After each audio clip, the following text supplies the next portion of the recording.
Hello friends, welcome to Deepa Maha's Kitchen. இன்னைக்கு நம்ம வீடியோல என்ன பார்க்க போறோம்னா வாழைப்பூ பக்கோடா. இதுக்கு என்னென்ன பொருட்கள் தேவைன்னு வாங்க பார்த்துடலாம்.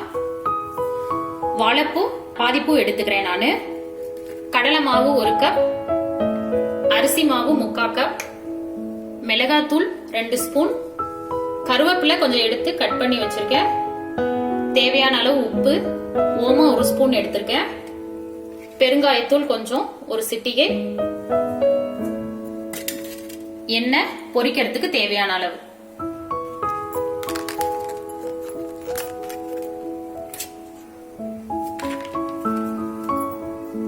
வாழைப்பூவை இப்படி பிரிச்சு இதுக்குள்ள நரம்பு மாதிரி இருக்கும், அதை எடுத்துருங்க. அப்புறம் இந்த மாதிரி ஒரு இது இருக்கும், அதையும் எடுத்துருங்க. இது ரெண்டையும் எடுத்துட்டு தண்ணியில போட்டுடலாம். பாருங்க, நரம்பு மாதிரி இருக்கும், இந்த நரம்பை எடுத்துருங்க. அப்புறம் இந்த இதுவும் எடுத்துருங்க. அதுக்கு முன்னாடி ஒரு டிரான்ஸ்பரண்டா ஒண்ணு இருக்கும், அதையும் எடுத்துருங்க.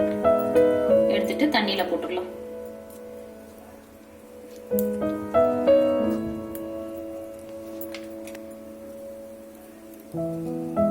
நரம்பு,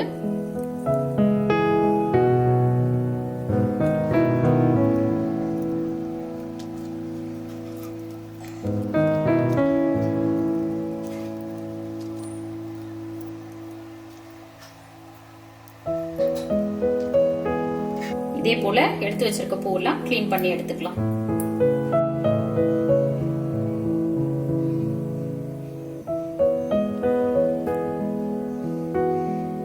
பாருங்க, வாழைப்பூலாம் கிளீன் பண்ணிட்டேன். பாதி வாழைப்பூ கிளீன் பண்ணிட்டேன், பாதி வாழைப்பூ அப்படியே வச்சிருக்கேன்.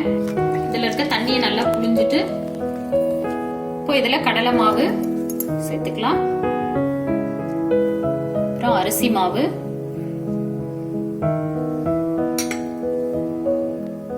பொடி, உப்பு, ஓமம், கொஞ்சம் பெருங்காயத்தூள். இப்ப இதெல்லாம் மிக்ஸ் பண்ணிக்கோங்க. இப்ப தண்ணி ஊத்த வேண்டாம், முதல்ல நல்லா மிக்ஸ் பண்ணிக்கோங்க.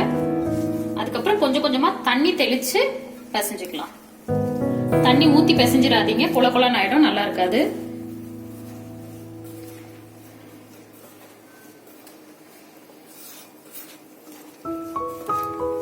இப்ப கொஞ்சம் தண்ணி தெளிச்சுக்கிறேன்.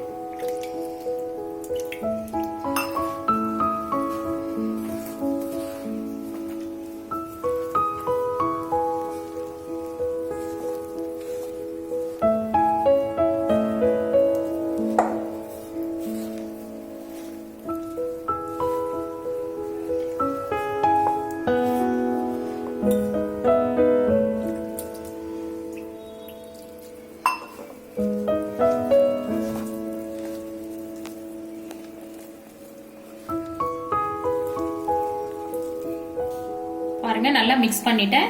இப்ப வாங்க பொரிச்சுக்கலாம்.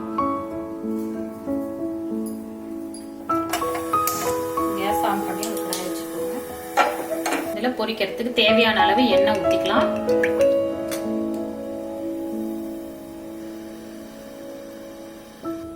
எண்ணெய் காஞ்சிடுச்சு. வாங்க இதுல வாழைப்பூ போட்டு பொரிச்சு எடுத்துக்கலாம்.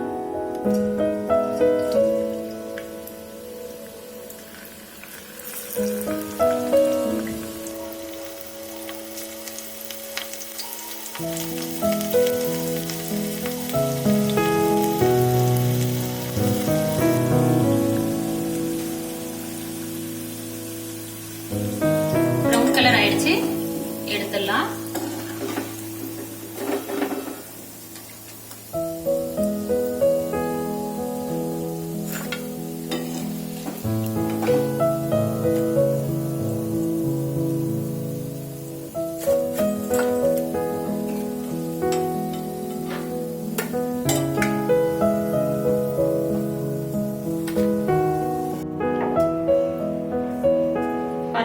சுவையான ஹெல்தியான வாழைப்பூ பக்கோடா ரெடி ஆயிடுச்சு. வாழைப்பூ பொரியல் செஞ்சு கொடுத்தீங்கன்னா அதுல கொஞ்சம் துவர்ப்பு தன்மை இருக்கும், பசங்க சாப்பிட மாட்டாங்க. அதனால இந்த மாதிரி செஞ்சு கொடுத்தீங்கன்னா நல்லா சாப்பிடுவாங்க. ட்ரை பண்ணி பாருங்க, எப்படி இருந்ததுன்னு கமெண்ட்ல சொல்லுங்க. இந்த வீடியோ உங்களுக்கு பிடிச்சிருந்ததுன்னா லைக் பண்ணுங்க, ஷேர் பண்ணுங்க, கமெண்ட் பண்ணுங்க, சப்ஸ்கிரைப் பண்ணுங்க. பக்கத்துல இருக்க பெல் ஐகானை கிளிக் பண்ணிக்கோங்க. அதுல ஆல்ங்கிற ஆப்ஷனையும் கிளிக் பண்ணிக்கோங்க. அப்பதான் நாங்க போடுற வீடியோ உங்களுக்கு நோட்டிபிகேஷனா வரும். தேங்க்ஸ் ஃபார் வாட்சிங்.